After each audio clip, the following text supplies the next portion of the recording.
Welcome to Science Lab with Miss R. Today we're doing Unit 5, Lesson 1, Mealworm Investigation. Up first is our touch test. If you look closely, I have the mealworm in a clear little cup. I have a popsicle stick that I'm going to use to test what the mealworm does when we give it a gentle boop on the head.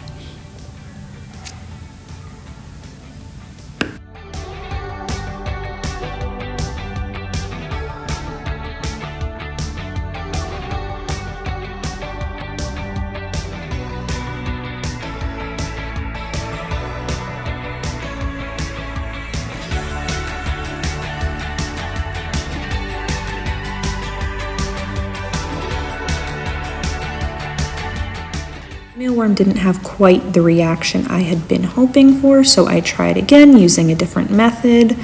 In this clip, I tried putting the popsicle stick right in front of the mealworm's face to see if I can get a more definite response from it. Was this a reflex or was this an instinct? Next up, the air test. As you can see, I used a straw to blow some air on the mealworm. I had to get a little bit closer. A few times I accidentally blew the mealworm off into the corner, so I had to scooch him back into the middle. But watch what the mealworm does as I simulate wind or air blowing on the mealworm. Was this a reflex or was it an instinct? Up next, food test. In this part of the experiment, I put a few pieces of oatmeal in the container and watched what the mealworm did.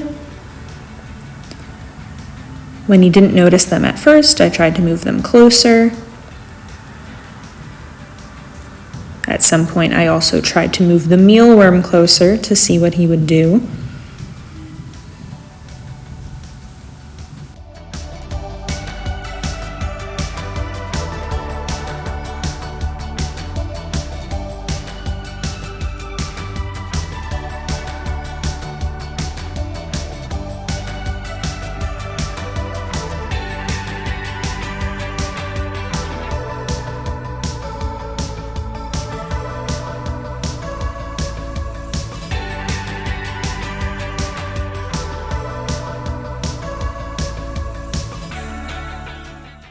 At some point, I decided, since it seemed like the mealworm was making his way around the edge of the container, that I would just move the food or the oatmeal into his path so he would have to eventually encounter it.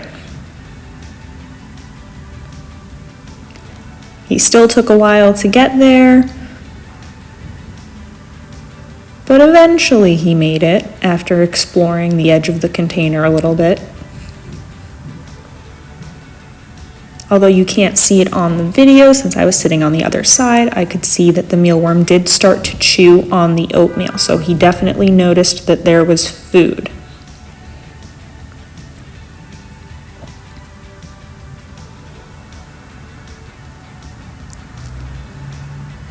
Now, was this a reflex or was this an instinct? Next is our light test. As you can see here, I used my phone's flash as a flashlight. I covered half of the container with a dark colored piece of paper so that it would have an area of shade. After adjusting the flashlight a few times to make sure that it was shining over where it would only be visible on half of the container while the other half would be dark, I waited a minute to see what the mealworm did. And it did start to crawl over to the dark side. Took it a little while to get there, but we can see that the mealworm is avoiding the light and trying to go where it is dark because that's where it feels safe.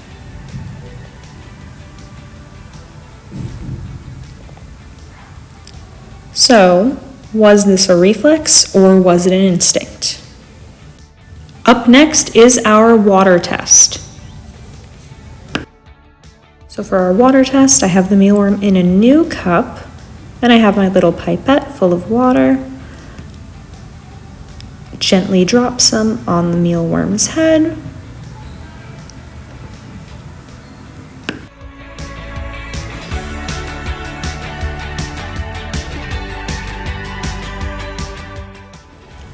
Here I'm trying from a little higher up, that way I can try to simulate rain.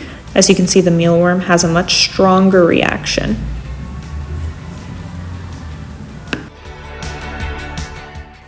Was this a reflex or was this an instinct?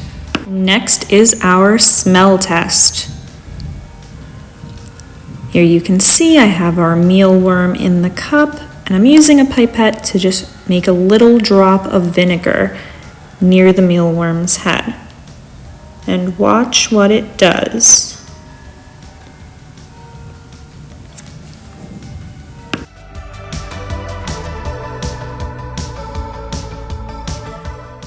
Just to be sure, I tried again and made another drop a little closer. It did not look like the mealworm liked the vinegar very much. So, was that a reflex or an instinct? So, what do we do next? Well, you need to make sure that you record your observations on the lab and classroom, and then submit it when you're done.